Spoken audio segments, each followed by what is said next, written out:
Everybody, hospitality friend Glenn here. Listen, we already know Actable gives you the power to profit, but now they're giving you more actionable insights to drive that profitability.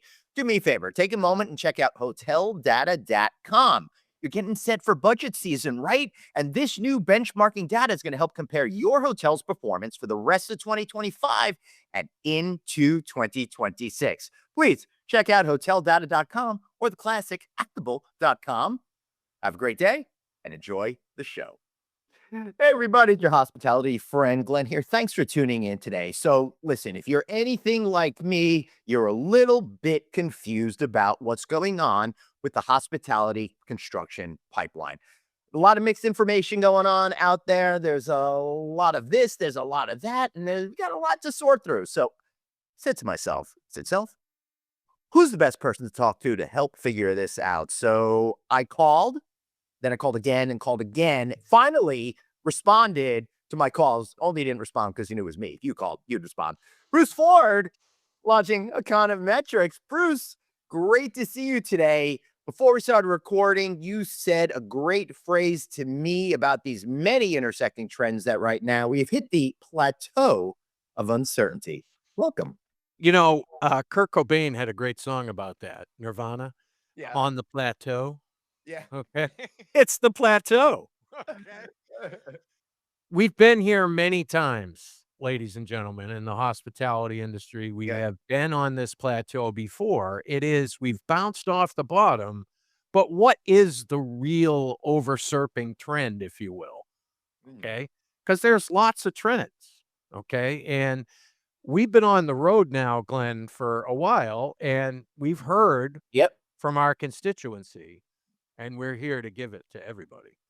Yeah. So really complicated what's going on out there. So sometimes what you think it is, and what isn't sometimes is. So let's talk a little bit about where we are. Typically, the hospitality industry has that cyclical kind of world, and you say we're still in it, but we're going to focus specifically about the construction pipeline. So how are you seeing where we are in the cycle as a starting point for this conversation? Glenn, we had 3 new brands this month. Yeah. Okay. We keep having new brands. All right, but does the announcement of new brands actually have anything to do with the size of the pipeline? Because I could announce a new brand right now. It doesn't mean I'm selling any of it. Well, typically, it creates the excitement. Yeah. Okay. So if you're talking to suppliers or service providers, it creates the excitement because there's new investment, there is new interest, there is looking to drive business to the next generation of travelers. Because any new brand that comes out now, Glenn, we're old enough and long enough in the industry now where we're supposed to hate it. Okay. It's not for us. Right. That's a great point. But I seem to like a lot of these new ones that are coming out. They do seem to go into my lifestyle kind of. Well, you do trend under the quotes outdoorsy. That's true. It's like, I don't really want to go hiking, but Right, mostly because I can't afford to stay indoors. But hey, it's great. so a lot of new brands are really about expanding the different types of offerings Yeah. the big franchise companies have. Mhm. Okay. And what they have learned as they have grown their uh, affiliations is that people are looking for different stuff. Yep. And they're happy to come to Hilton.com or Marriott.com or IHG.com to find that different stuff. Yeah. Okay. Um, whether it's, a boutique style, a lifestyle, a wellness style, an extended stay style, a mid-scale style, a luxury style, an outdoor style, building a campfire style, whatever it is that you want. Harry Styles.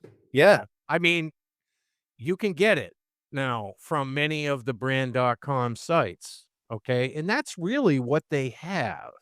They have a captive audience of hundreds of millions of travelers across the world that are looking for experiential travel that they can deliver at the hotel space. And they continue to refine that. Okay. And when we sit in the plateau right now, we have so many new brands. which are building the pipeline. A lot of those brands are conversion brands, but Yeah. some of them are new construction brands. Right. But it makes sense right now that there's more conversion brands because the general opportunity for development is within the conversion space. Correct. And largely because investing in hotels that have cash flow Hmm. is doable. Okay. And investing in hotels that have refinancing capabilities is also doable. So we have a growing new construction pipeline, Glenn, which we can share with the team now We can. Well, because we have recently released, okay, the latest new construction pipeline. and I should Uh, say, for those who are on the audio feed, check the show notes and there'll be a link to this chart. Go for it, Bruce. but we're talking about quote by chain scale, industry recognized chain scales, which puts together information for each one of the brands and adds it up. Okay. And it's like type services and like type rates. And then we have that unbranded column down on the bottom. Mhm. And we also have casino listed on the bottom. And casino will include Las Vegas style casinos as well as tribal casinos. Right, and people should know that, tribal casinos and gaming jurisdictions are building a lot of hotels that are part of established resorts already. Definitely, and in some cases, even expanding Mhm. existing properties. Yeah, And we see what you're doing out there, Durango. yeah, we see what you're doing out there, Mirage. Yeah. Uh, Yeah, do the you Hard see Rock. the new guitar? Oh, Cool. yeah. Anyway, back to the program. So again, dominated by upscale and upper mid-scale for a number of projects, simply because those hotels are typically smaller, Mhm. typically because also they have both the select service offering of a Hampton Inn or a Holiday Inn Express, but also extended stay offerings of, say, a Homewood Suites or a Candlewood or a, Residence Inn. Uh, these types of offerings, extended stay really does have a very big foothold in the hospitality construction business today. They still occupy 38% of the rooms in the new construction pipeline in the chain scales of upscale to economy. But the forecast has dipped a little. Yeah. Okay. In 27, our forecast is down a little. In 26, it's down minor. But the point is that as a result of slowing construction starts, Mhm. okay, we have uh, more mild forecasts for the next couple of years. But Glenn, Yes. it is fair to say that we're really converting on the plateau to market changes and market dynamics because the dynamics are very different. When you start talking about the franchise companies as building out their brand offerings and building out their um, chain scales and continuing to build more rate tiers is another word that they use. Right. You will constantly continue to see, okay, uh, both conversion brands and new construction brands. But we have reached the point where investing in my existing portfolio is a big part of what I'm doing. Okay. Right. So on the next slide, Also, part of the reason is my understanding is from being on the road, the brands are clamping down right now on pips big time. So you've got to spend money or you've got to sell and still spend money. right? Because the franchise companies are not going to provide any more extensions for renovations that haven't been completed. Right. Cause this has been going on now since COVID relief. Right. So you've basically gone through an entire cycle. So there could be some, 5 full years, Glenn, and if you were up for a PIP 5 years ago, and you haven't done it up yet. in 10 years. Answer is you're out. And that's not looking good for the brand's image. They No. gotta get that fixed. No. And we built a lot of hotels between 2005 and 2010, Mhm. okay? And those hotels are now 15 to 20 years old. And many of those hotels are in fact select service seeking that extension.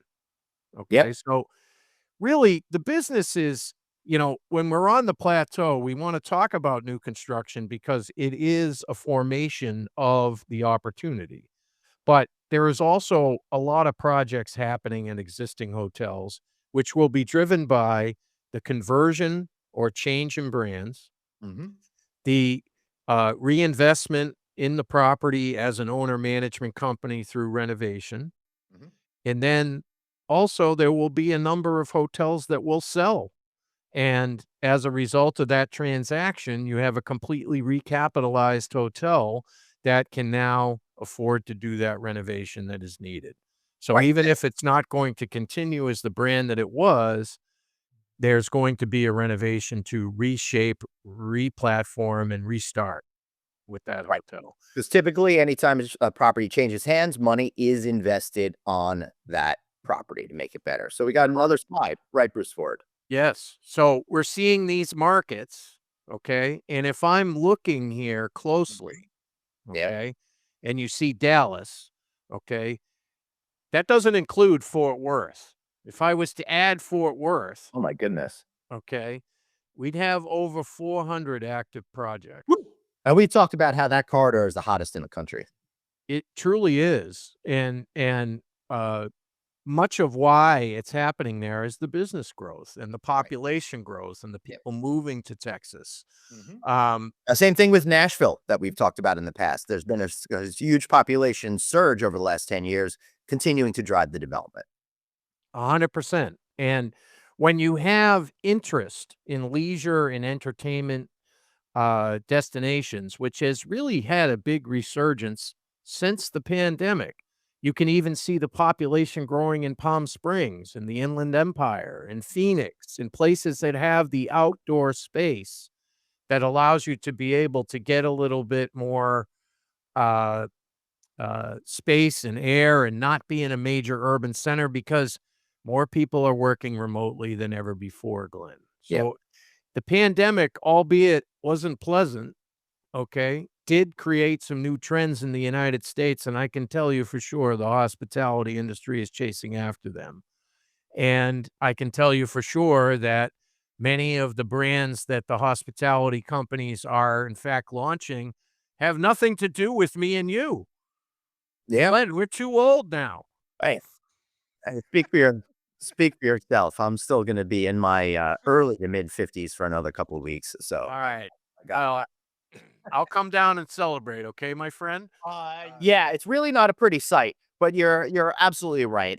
A lot of brands are now focusing on younger people as they should, because those are the populations where you could really capture that lifelong loyalty and create a base that's going to be spending money with you for a long, long time. Well, that's what I would be doing. I mean, I wouldn't worry about me for 5 seconds.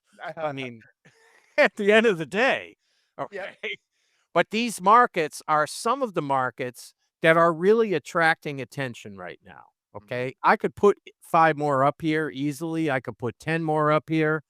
And ladies and gentlemen, if you're looking for any information on any of these markets in terms of how the hospitality pipeline, how the market dynamics, how the changes may be occurring, we would be happy to hear from you and happy to work you into the plan because at the end of the day, we all got to have a strategic plan and we all have to work on what to do. Okay. And sales have to continue. So if you're in the business of making money in the hotel business and you're in the business of identifying opportunities and places you can be of impact, we're here to help anywhere. Yeah, man. I love it. It's really good talking to you. Before we wrap up today, are markets like Phoenix and Dallas have enough hotel projects, or is there still a lot more room to grow? They're gonna be, both of those markets are gonna be on the top 5 list for any new brand that gets announced. So as we continue Yep. to see more new brands, Glenn, we'll continue to see those pipelines be bigger Right. on average than most. So then the And question of whether or not those properties are needed in the market is an entirely different.